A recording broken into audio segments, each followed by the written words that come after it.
Good morning brothers and sisters. ఈరోజు నేను మీకు ఒక విషయం షేర్ చేసుకుంటాను. Before that please like, share and subscribe to our channel Ved vibes. నేను మా అబ్బాయికి డెలివరీకి వచ్చినప్పుడు అత్తగారింట్లో చాలా విషయాలు జరిగాయంట. నేను మా డెలివరీ తర్వాత మా అత్తగారింట్లో ఒక ఫంక్షన్కి వెళ్ళినప్పుడు అక్కడ నాకు తెలియకుండా మా అత్తగారికి నలుగురు కొత్త కోడళ్ళు కనిపించారు.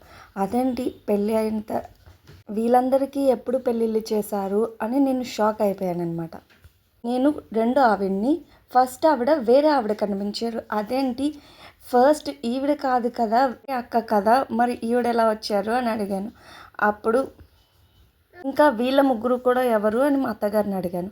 అప్పుడు నాకు ఆవిడ చెప్పింది, ఆవిడకి హెల్త్ ఇష్యూస్ వచ్చి చనిపోయారు, ఆవిడ పిల్లలు ముగ్గురు ఉన్నారు, వాళ్ళని చూసుకోవడానికి ఎవరో ఒకరు కావాలి కదా అని అర్జెంటుగా ఈవినిచ్చి పెళ్లి చేశాము అని చెప్పారు. మరి వీళ్ళ ముగ్గురు ఎవరు నాకెందుకు చెప్పలేదు అని అడిగాడు. ఒక పెద్ద సీక్రెట్ నువ్వు ఎవరికి చెప్పకూడదు అని చెప్పారు మా అత్తయ్య. నేను సరే మన అందరికీ ఎలాగో యాంగ్జైటీ కదండి, కొత్త విషయాలు తెలుసుకోవాలని, అంటే గాసిప్స్ అంటే ఇంకా క్యూరియాసిటీ ఎక్కువ కదా.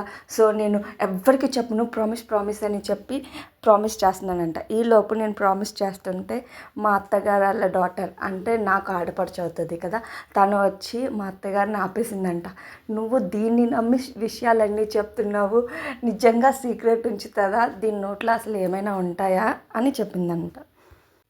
అవును నిజమే, నేను దీన్ని నమ్మి సీక్రెట్ షేర్ చేసుకుంటున్నాను, అసలు ఈ సీక్రెట్గా ఉంటుందా దీన్ని నమ్మి అని నా వైపు చూశారు. నేను నిజంగా ప్రామిస్, నేను అసలు ఈ విషయాలు ఎవ్వరికీ చెప్పను, స్వేర్ ఆన్ గాడ్ అని చెప్పాను. సో నన్ను నమ్మి మా అత్తగారు ఆ ముగ్గురు కొత్త కోడళ్ళు ఎందుకు వచ్చారో, సీక్రెట్ త్వరగా ఎందుకు మ్యారేజ్ చేయాల్సి వచ్చింది, ఆ ముగ్గురు కొత్త కోడళ్ళు ఎందుకు వచ్చారో సీక్రెట్ చెప్పబోతుంది. నేను చాలా యాంగ్జైటీగా ఆ సీక్రెట్ విందామని ముందుకెళ్ళి వింటున్నాను. ఆ సీక్రెట్ ఏంటో మీరు ఎవరైనా గెస్ట్ చేయగలరా? నాకు తెలిసి ఎవ్వరూ గెస్ట్ చేయలేరు.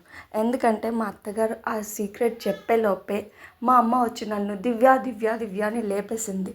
నేను స్పృహలోకి వచ్చి చూసేసరికి బెడ్ మీద ఉన్నాను. అప్పుడు అర్థమైంది ఇదంతా కళ అని, మా అత్తగారుకున్న ఏకైక కోడల్ని నేనే అని. నన్ను కొట్టకండి, తిట్టుకోకండి, ఫన్నీగా ఉంది కదా స్టోరీ, అండ్ ఇంట్రెస్టింగ్గా కూడా ఉంది కదా, అందుకనే మీతో షేర్ చేసుకున్నాను. మీరు కూడా కిచెన్లో వంట చేస్తూ నా స్టోరీ వింటూ చేసుకోండి. Please like, share and subscribe to our channel Ved vibes. Please, it's a new channel, it will go fast.